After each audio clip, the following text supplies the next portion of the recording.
નમસ્કાર વિદ્યાર્થી મિત્રો, આપણે ચેપ્ટર નંબર 6 ના ઉદાહરણ અહીંયા ગણવા જઈ રહ્યા છીએ. ઉદાહરણ નંબર 6.2 ની અહીંયા આપણે શરૂઆત કરીશું. શું છે ઉદાહરણ નંબર 6.2? એની રકમ મેં અહીંયા બોર્ડ ઉપર લખેલી છે. 10 સેન્ટીમીટર બાજુવાળી એટલે લંબાઈ આપણને આપી છે. લંબાઈ L બરાબર 10 સેન્ટીમીટર, તો L is equal to 0.1 metre. અવરોધ 0.5 ઓહમ અવરોધ ધરાવતી અવરોધ R બરાબર 0.5 ઓહમ અવરોધ ધરાવતી એક ચોરસ લૂપ પૂર્વ પશ્ચિમ સમતલમાં ઊભી મૂકવામાં આવે છે. અહીંયા આપણે આકૃતિ બતાવીએ કે આપણે પહેલા દિશાનું નિરૂપણ કરી દઈએ. તો આ પૂર્વ દિશા થાય, આ પશ્ચિમ, ઉત્તર અને દક્ષિણ. તો પૂર્વ પશ્ચિમ દિશામાં એક ચોરસ લૂપ આ રીતની આમ ઊભી મૂકવામાં આવેલી છે. હવે શું કહે છે? 0.10 ટેસ્લાનું સમાન ચુંબકીય ક્ષેત્ર. તો ચુંબકીય ક્ષેત્ર કેટલું છે? 0.10 ટેસ્લાનું. એક સમાન ચુંબકીય ક્ષેત્ર સમતલ પર ઉત્તર પૂર્વ દિશામાં છે. ઉત્તર દિશામાં નથી કે પૂર્વ દિશામાં પણ નથી, પણ ક્યાં છે? ઉત્તર પૂર્વ દિશામાં, એટલે એક્ઝેક્ટ બંનેની વચ્ચે છે. આપણે જાણીએ છીએ તો આ ખૂણો કેટલો થાય? તો 45 ડિગ્રીનો થાય, કારણ કે એક્ઝેક્ટ વચ્ચે છે ચુંબકીય ક્ષેત્ર. એટલા માટે આ ચુંબકીય ક્ષેત્ર 0.70 સેકન્ડમાં, સમયગાળો આપ્યો છે 0.70 સેકન્ડ. સેકન્ડમાં અચળ દરે ઘટાડીને શૂન્ય કરવામાં આવે છે. આ સમય અંતરાલ દરમિયાન પ્રેરિત EMF અને વિદ્યુત પ્રવાહનું માન શોધો. બહુ સહેલો દાખલો છે. આપણે શું શોધવાનું છે અહીંયા? પ્રેરિત EMF નું મૂલ્ય અને વિદ્યુત પ્રવાહનું પણ મૂલ્ય શોધવાનું છે. આપણે અહીંયા ફેરેડેનો નિયમ ભણી ગયેલા છીએ. ફેરેડેનો નિયમ છે કે કોઈ પણ બંધ પરિપથ કે ગૂંચળામાં ઉદ્ભવતું પ્રેરિત EMF એ ફ્લક્સમાં થતા ફેરફારના સમય દર બરાબર હોય છે. પણ અહીંયા આપણે માન શોધવાનું કીધું છે, એટલે આપણે ઋણ ચિહ્ન લઈશું નહીં. તો અહીંયા શું થયા?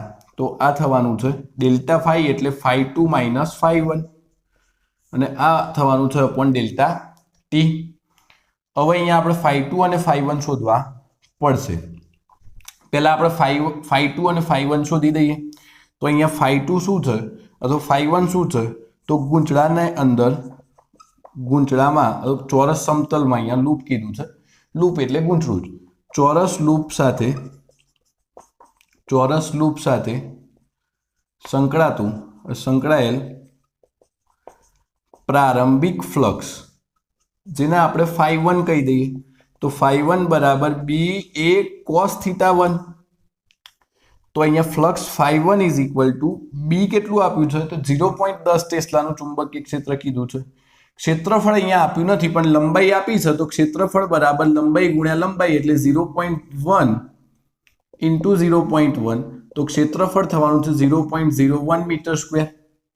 તો આપણે અહીંયા લખી શકીએ છીએ કે 0.01 મીટર સ્ક્વેર. cos θ1 એટલે cos θ1 આપણને આપ્યું નથી, પણ આ આકૃતિ ઉપરથી આપણને ખબર પડવી જોઈએ કે અહીંયા પ્રારંભમાં ખૂણો કેટલો બને છે? તો 45 ડિગ્રીનો મળે છે.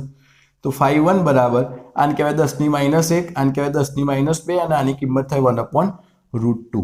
તો 1/√2 ની કિંમત થાય 1.4142. √2 ઇઝ ઇક્વલ ટુ 1.4142. તમે કેલ્ક્યુલેટરમાં કરજો. આ થશે 10⁻3. તો ફાઇનલી તમને ફ્લક્સ φ1 નો જવાબ મળશે 0.7071 ગુણ્યા 10⁻3. ફ્લક્સનો એકમ થાય વેબર, એટલે આ પ્રારંભિક ફ્લક્સ મળશે. હવે એ જ રીતના ચોરસ લૂપ સાથે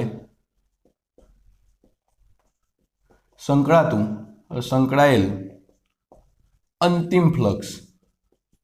તો અંતિમ ફ્લક્સ φ2 કહીએ તો φ2 બરાબર 0 થવાનું છે. કેમ 0 થાય? તો રકમમાં સ્પષ્ટ કીધું છે કે ચુંબકીય ક્ષેત્ર 0.70 સેકન્ડમાં અચળ દરે ઘટાડીને શૂન્ય કરવામાં આવે છે. ચુંબકીય ક્ષેત્ર શૂન્ય થઈ જાય તો ફ્લક્સ શૂન્ય. ચુંબકીય ક્ષેત્ર 0 થાય તો ફ્લક્સ આપણને અહીંયા 0 મળે છે. તો ગૂંચળામાં પ્રેરિત થતું EMF ઇઝ ઇક્વલ ટુ φ2 એટલે 0 માઇનસ 0.7071 ગુણ્યા 10⁻3 અને છેદમાં 0.70 કહી શકો.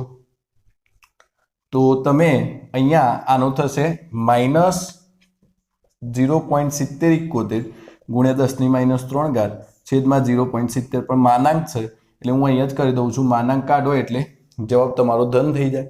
તો EMF તમે આનું સોલ્યુશન કરશો એટલે આનો જવાબ મળશે 1.01 ગુણ્યા 10⁻³ અને EMF નો એકમ થાય વોલ્ટેજ. વોલ્ટ, EMF એક પ્રકારના વોલ્ટેજ છે. આને તમે E બરાબર 1.01 મિલીવોલ્ટ પણ લખી શકો છો. એટલે સિમ્પલ તમે આ રીતનું EMF શોધી શકો છો. EMF શોધવા શું કરવું પડે? મૂલ્ય જ કીધું છે એટલે ધન જ હોય. પહેલા આપણે પ્રારંભિક ફ્લક્સ શોધ્યું અને અંતિમ ફ્લક્સ શોધ્યું. આ ખાસ છે અગત્યનું કે થીટા બરાબર અહીંયા 45 ડિગ્રી બને છે. ચલો પ્રવાહ અહીંયા શોધી લઈએ. પ્રવાહ I બરાબર શું થાય? તો વોલ્ટેજના છેદમાં અવરોધ. તો EMF એક પ્રકારના વોલ્ટેજ જ છે અને અવરોધ અહીંયા આપણને આપેલો છે 0.5 ઓહમ. તો I is equal two E શું છે? તો 1.01 × 10⁻³ R છે 0.5. તો તમે જો આનું સોલ્યુશન કરશો તો તમને મળશે 2 × 10⁻³ એમ્પિયર. તો આને કહેવાય 2 મિલી એમ્પિયર. ખૂબ જ સરળ દાખલો છે પણ તમને શરૂઆતમાં આ સ્ટેપ ખબર પડવું જરૂરી છે. અહીંયા આટલું લખો એટલે દાખલો અહીંયા પૂરો થાય. તમે આ દાખલો સ્ક્રીનશોટ લઈ શકો છો. વધુમાં જો તમને વિડીયો પસંદ આવે તો વિડીયો લાઈક કરો. ચેનલ પર જો તમે નવા તો ચેનલને સબસ્ક્રાઈબ કરો. Thank you.